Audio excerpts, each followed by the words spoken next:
नमस्कार, CSK news में आप सभी दोस्तों का एक बार फिर से बहुत बहुत स्वागत है। दोस्तों, आज दिन भर की जो फटाफट बड़ी अपडेट निकल के आई, एक एक करके आपको बताएंगे। दरअसल आपको बता दें कि सुशांत केस क्या बन सकता है चुनावी मुद्दा।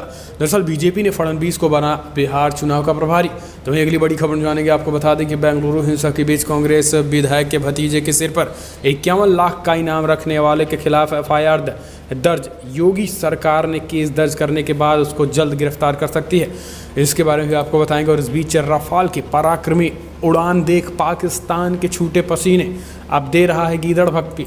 तो वहीं आपको बताएंगे कि ड्रैगन की घेराबंदी के बीच अमेरिका ने दिया भारत का साथ। LIC पर चीन की आक्रामकता को लेकर आलोचना प्रस्ताव पेश किया गया है। तो वहीं संयुक्त अरब अमीरात और इजराइल के शांति समझौते के बीच ईरान का बड़ा बयान। बोले मुसलमानों के पीठ में UAE ने घोंपा है छुरा।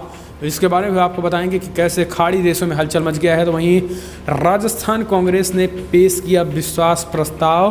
बोले हमने गोवा मध्य प्रदेश नहीं बनने दिया। इसके बारे में बताएंगे। तो सब कुछ खबर जाने के लिए इससे पहले छोटा सा निवेदन, अगर आपने चैनल को अभी तक सब्सक्राइब नहीं किया तो प्लीज़ सब्सक्राइब के लाल बटन दबाकर चैनल को सब्सक्राइब करें। अगर आप भी मानते हैं कि प्रधानमंत्री मोदी के नेतृत्व में न केवल देश कोविड-19 को हराएगा बल्कि देश के दुश्मनों को भी मुंहतोड़ जवाब देने में पूरी तरीके से सक्षम है, तो इस वीडियो को दिल से लाइक करके अपना समर्थन दर्ज करें। दरअसल पहली जो बड़ी अपडेट निकल के आ रही है दोस्तों यही है कि सुशांत केस बन सकता है चुनाव में बिहार का मुद्दा। बीजेपी ने देवेंद्र फडणवीस महाराष्ट्र के पूर्व मुख्यमंत्री को बना दिया है बिहार चुनाव प्रभारी। दरअसल महाराष्ट्र के पूर्व मुख्यमंत्री देवेंद्र फडणवीस को बिहार चुनाव का प्रभारी बनाया गया है। ये पार्टी महासचिव भूपेंद्र यादव के साथ बिहार चुनाव की रणनीति बनाएंगे। माना जा रहा है कि एक्टर सुशांत सिंह राजपूत केस का असर बिहार चुनाव पर पड़ेगा। यही वजह है कि बीजेपी ने इस मसले को मुद्दा बनाया है और देवेंद्र फडणवीस को मैदान में उतार दिया है। भूपेंद्र यादव और देवेंद्र फडणवीस की जोड़ी महाराष्ट्र में बेहतर नतीजे लाने में सफल रही थी। महाराष्ट्र के बाद अब फडणवीस बिहार में बीजेपी को जिताने के लिए भूपेंद्र यादव पर काम करेंगे। फडणवीस अभी तक महाराष्ट्र तक ही सीमित रहे, लेकिन अब पहली बार उन्हें राज्य से बाहर जिम्मेदारी सौंपी गई है। गुरुवार को बीजेपी की कोर कमेटी बैठक में फडणवीस को बिहार चुनाव के लिए लगाए जाने का फैसला किया गया। इस बैठक में खुद फडणवीस शामिल थे। बताया जा रहा है कि बिहार विधानसभा चुनाव में भूपेंद्र यादव और देवेंद्र फडणवीस साथ मिलकर बीजेपी की जीत की रणनीति को अमली जामा पहनाने का काम करेंगे। तो एक बड़ी अपडेट निकल के आ रही है। आपको बताता है कि अगर ऐसा होता है तो कहीं ना कहीं सुशांत के मौत के मामले में महाराष्ट्र और पुलिस बिहार के बीच चल रही तनातनी कहीं ना कहीं देवेंद्र फडणवीस चुनाव का मुद्दा बना सकते हैं। यही कारण है कि इस बार उनको बिहार चुनाव प्रभारी बनाया गया है। हम चलते हैं अगली अपडेट लेते हैं। आपको बता दें कि बेंगलुरु हिंसा के बीच एक बार फिर से दंगा भड़काने की कोशिश की गई है मौलाना द्वारा।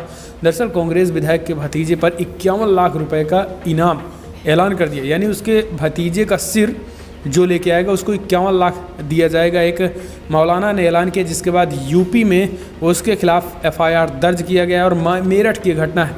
दरअसल बेंगलुरु में हुई हिंसा को लेकर विवादित बयान देने के मामले में मेरठ के एक शख्स के खिलाफ FIR दर्ज कर ली गई है। एक NGO चलाने वाले सहजेब रिजवी ने कर्नाटका कांग्रेस विधायक के भतीजे का सिर कलम करने वालों को 51 लाख रुपए के इनाम का ऐलान कर दिया है। आपको बता दें कि कांग्रेस विधायक अखंड निर्वास श्रीमूर्ति के भतीजे नवीन के फेसबुक पर आपत्तिजनक पोस्ट डालने के बाद बेंगलुरु में हिंसा भड़क गई थी। इसमें 3 लोगों की मौत हो चुकी है।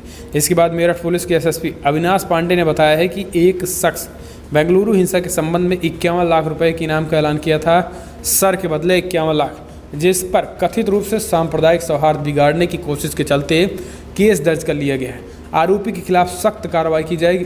तो कहीं ना कहीं शायद उस आरोपी को ये नहीं पता है कि इस समय हम कर्नाटका बेंगलुरु में नहीं बल्कि यूपी में और CM योगी आदित्यनाथ की सरकार है। ताबड़तोड़ एक्शन, 51 लाख नहीं, अब वो जेल भर रहेगा। हम चलते हैं अगली अपडेट लेते हैं। रफाल की पराक्रमी उड़ान देखकर घबराया पाकिस्तान, देने लगा गीदड़ भभकी। दरअसल भारत के पास सिर्फ 5 रफाल लड़ाकू विमान से पाकिस्तान डर गया है। पड़ोसी देश से रफाल पर डर का पहला कबूलनामा सामने आया। पाकिस्तान की सेना के प्रवक्ता मेजर जनरल बाइबर ने रफाल पर डर वाला बयान दिया है। उन्होंने कहा है कि भारत चाहे रफाल ले आए या फिर S-400, लेकिन हम तैयार हैं।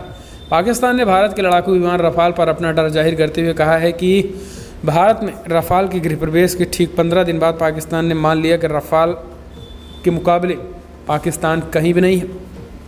उसने कहा है कि चाहे 5 रफाल आ जाए या फिर 500 आ जाए, हम पर कोई फ़र्क नहीं पड़ता है। हम भारत को मुंहतोड़ जवाब देने के लिए तैयार है। इस तरीके की बातें कह रहा है। जबकि कहीं न कहीं इस बात में ही उसकी डर की झलक दिख रही है। चलते हैं अगले अपडेट लेते हैं। आपको बता दें बिग ब्रेकिंग तहत मुहर्रम को लेकर यूपी की योगी सरकार ने जारी किया गाइडलाइन। दरअसल आपको बता दें कि यूपी की योगी सरकार ने नई गाइडलाइन जारी कर दी है। इसके तहत मुहर्रम के बीच किसी प्रकार के जुलूस ताजिया की अनुमति नहीं मिलेगी एवं धर्मगुरुओं से संवाद स्थापित करके कोविड-19 के दिशा निर्देशों का अनुपालन करना होगा। इसके साथ ही तमाम कार्यक्रमों की पीस कमेटी की मीटिंग कराते हुए सभी सामाजिक एवं धर्म गुरुओं से व्यवस्था बनाए रखने में सहयोग लेने की बात कही गई। संवेदनशील सांप्रदायिक एवं कंटेनमेंट जोन में पर्याप्त संख्या में पुलिस बल की तैनाती की जाएगी। किसी भी धार्मिक स्थल पर लोगों की भीड़ एकत्र न होने पाए ये भी सुनिश्चित किया जाएगा। त्योहारों पर सार्वजनिक स्थल या फिर बस स्टेशन, रेलवे स्टेशन और संवेदनशील स्थान, धार्मिक स्थल पर यथा आवश्यक व्यवस्थाएं चेकिंग कराई जाएंगी। तो ये एक बड़ी अपडेट है। हम चलते हैं अगली खबर लेते हैं। आपको बता दें जहां पर ड्रैगन की घेराबंदी, अमेरिका ने दिया भारत का साथ। एलएसी पर चीन की आक्रामकता को लेकर आलोचना प्रस्ताव किया पेश। दरअसल अमेरिका के दो शक्तिशाली सीनेटरों के समूह ने गुरुवार को सीनेट में एक प्रस्ताव रखकर भारत के प्रति चीन आक्रामकता की आलोचना की। अमेरिकी सीनेट में गुरुवार को एक द्विदलीय प्रस्ताव पेश किया गया जिसमें चीन द्वारा भारत के साथ प्रस्तावित नियंत्रण रेखा को बदलने के लिए सैन्य आक्रामकता के उपयोग की निंदा करने और राजनीतिक समाधान का आह्वान किया। सीनेट में बहुमत की पार्टी रिपब्लिकन के व्हिप सीनेटर जॉन और खुफिया मामलों के सीनेट के प्रवर समिति के रैंकिंग सदस्य सीनेटर मार्क वार्नर का ये प्रस्ताव चीन द्वारा पूर्वी लद्दाख में चीनी सेना की गतिविधियों के बाद आया है। और इसके साथ ही भारत की तारीफ करते हुए उन्होंने कहा है कि आज चीन के खिलाफ जिस तरीके से भारत आक्रामक रूप से खड़ा है ये दिखाता है कि कहीं न कहीं चीन के मुकाबले भारत तेज़ी के साथ उससे निपटने में लगा। हम चलते हैं अगली अपडेट लेते हैं। आपको बता दें कि संयुक्त अरब अमीरात और इजराइल शांति समझौते के बीच ईरान का बड़ा बयान, बोले मुस्लिमों के पीठ में छुरा घोंपा है। दरअसल आपको बता दें कि ईरान के विदेश मंत्रालय ने संयुक्त अरब अमीरात यानी यूएई और इजराइल के बीच गुरुवार को पूर्ण राजनीतिक संबंध स्थापित करने के लिए हुए ऐतिहासिक समझौते की कड़ी निंदा की है। इसके साथ ही उन्होंने कहा है कि इन सभी मुसलमानों की पीठ में छुरा घोंपा करार दिया है। सरकारी टीवी ने शुक्रवार को एक रिपोर्ट में बताया है कि मंत्रालय की ओर से जारी बयान में ईरान ने दोनों देशों के बीच संबंधों को सामान्य करने को खतरनाक और शर्मनाक कदम बताया है। यही नहीं, ईरान ने संयुक्त अरब अमीरात को इजराइल द्वारा फारस की खाड़ी के क्षेत्र के राजनीतिक समीकरण में हस्तक्षेप करने को लेकर आगाह किया है। बयान में मंत्रालय ने कहा है कि संयुक्त अरब अमीरात सरकार और अन्य सहयोगी सरकारों को इस कदम से होने वाले परिणाम की जिम्मेदारी भी अवश्य लेनी चाहिए। वहीं संयुक्त राष्ट्र के महासचिव अंतोनियो गुतेरेस ने इजराइल और संयुक्त अरब अमीरात के बीच शांतिपूर्ण समझौते का स्वागत किया है। हम चलते हैं अगले अपडेट लेते हैं। आपको बता दें कि राजस्थान कांग्रेस ने पेश किया विश्वास प्रस्ताव। उन्होंने कहा कि हमने गोवा और मध्य प्रदेश नहीं बनने दिया। राजस्थान में कांग्रेस के बीच मंत्री मची आंतरिक कलह का पटाक्षेप हो चुका है। बीते सोमवार राज्य के पूर्व उप मुख्यमंत्री और कांग्रेस प्रदेश अध्यक्ष सचिन पायलट ने राहुल गांधी और प्रियंका गांधी से मुलाकात की थी, जिसके बाद वो एक बार फिर से कांग्रेस के हाथ मिलाते हुए नजर आए हैं। राजस्थान में आज शुक्रवार से विधानसभा का विशेष सत्र शुरू हो चुका है, यानी एक और गहलोत सरकार के एजेंडे में कई बिलों को पास कराना होगा, तो वहीं विश्वास प्रस्ताव को लेकर सियासी संग्राम भी शुरू हो गया है। दरअसल भारतीय जनता पार्टी ने अशोक गहलोत सरकार के खिलाफ अविश्वास प्रस्ताव लाने का ऐलान किया था, जिसके बाद मुख्यमंत्री गहलोत ने कहा था कि वो सदन में विश्वास प्रस्ताव लेकर आएंगे। दोपहर में सत्र की कार्रवाई शुरू होते ही कांग्रेस के प्रमुख व्हिप महेश जोशी ने विश्वास प्रस्ताव को लेकर स्पीकर को नोटिस दिया था। इसके बाद गहलोत सरकार में कानून और संसदीय कार्य मंत्री शांति कुमार धारीवाल ने सदन में विश्वास प्रस्ताव रखा है, तो ये एक कांग्रेस के लिए बड़ी जीत है। हम चलते हैं अगली अपडेट लेते हैं। फाइनल ईयर की परीक्षाओं के मामले में सुनवाई सुप्रीम कोर्ट में 18 अगस्त तक टली। दरअसल आपको बता दें कि सितंबर के अंत तक देश भर में विश्वविद्यालय में फाइनल ईयर की परीक्षाएं आयोजित कराने के यूजीसी के निर्णय को चुनौती देने वाली याचिका पर सुप्रीम कोर्ट में एक बार फिर से सुनवाई हुई। परीक्षा देने वाले छात्र उम्मीद कर रहे थे कि एससी की तरफ से परीक्षाओं को लेकर कोई आज घोषणा की जा सकती है, लेकिन यूनिवर्सिटीज़ और कॉलेज की फाइनल ईयर की परीक्षाएं फिलहाल अब सुप्रीम कोर्ट ने सुनवाई पे उन्होंने कहा है कि अब फ़िलहाल इसमें कोई काम नहीं होने वाले और उन्होंने पूरी तरीके से इस मामले को 18 अगस्त तक के लिए रोक दिया है। हम चलते हैं अगली अपडेट लेते हैं। आपको बता दें कि शरद पवार के बयान के बाद से फिर से परिवार में मची खलबली, बेटी सुप्रिया सुले साधने में जुटी। दरअसल अपने नाती और भतीजे अजीत पवार के बेटे पार्थ पवार और सार्वजनिक रूप से अपरिपक्व कहकर शरद पवार ने आहत कर दिया है। कहा जा रहा है कि पवार के बयान से सिर्फ पार्थ पवार ही नहीं बल्कि उनके पिता अजीत पवार भी आहत हो गए हैं। आपको बता दें कि परिवार के मुखिया शरद पवार की बेरुखी से आहत पार्थ पर मरहम लगाने की जिम्मेदारी सुप्रिया सुले ने उठा लिया। गुरुवार को शरद पवार की बेटी सुप्रिया सुले अजीत पवार से मिलने सीधे मंत्रालय पहुंच गई। हालांकि उन्होंने कहा है कि वो अपने संसदीय चुनाव क्षेत्र बारामती से संबंधित किसी काम के लिए अजीत पवार से मिलने आई थी। इस मुलाकात को लेकर राजनीतिक स्तर पर चर्चाएं चल रही। ऐसे में माना जा रहा है कि एक बार फिर से एनसीपी के पारिवारिक कलह के बीच सब कुछ तो ठीक नहीं है। हम चलते हैं अगली अपडेट लेते हैं। आपको बता दें कि सुप्रीम कोर्ट अवमानना केस में वरिष्ठ वकील प्रशांत भूषण दोषी करार, 20 अगस्त को सुनाई जाएगी सजा। दरअसल आपको बता दें कि कंटेम्प्ट ऑफ कोर्ट में वकील प्रशांत भूषण को सुप्रीम कोर्ट ने दोषी करार दे दिया है। ट्वीट के मामले में सत्ता संज्ञान लेते हुए सुप्रीम कोर्ट ने वकील प्रशांत भूषण को कोर्ट की अवमानना का दोषी माना है। अब सजा पर सुनवाई 20 अगस्त को होगी।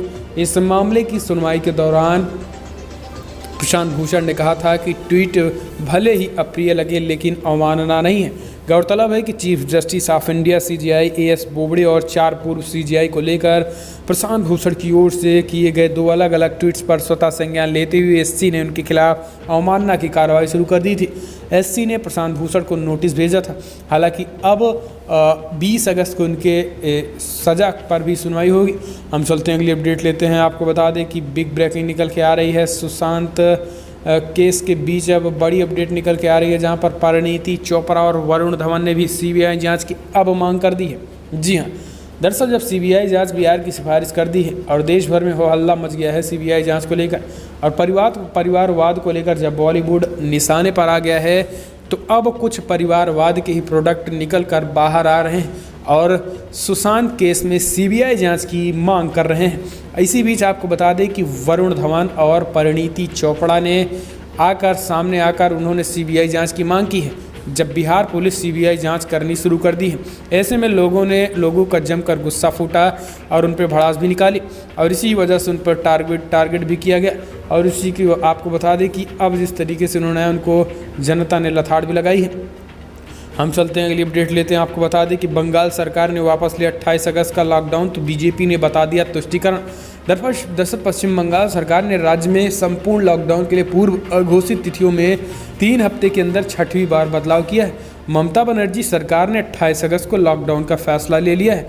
सरकार की ओर से इसके पीछे 29 अगस्त को शनिवार और 30 अगस्त को रविवार होने की वजह से बैंकिंग सेवाएं प्रभावित होने की आशंका को वजह बताया है। सरकार के मुताबिक कई इलाकों में 28 अगस्त को लॉकडाउन की मांग लगातार आ रही है।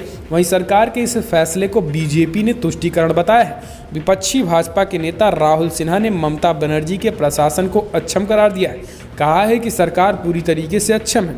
लॉकडाउन के लिए भी तारीख 6 बार संशोधित करनी पड़ रही है और इसी वजह से पश्चिम बंगाल की ममता सरकार पर तुष्टिकरण की राजनीति का आरोप लगाकर बीजेपी ने बड़ा हमला बोला है।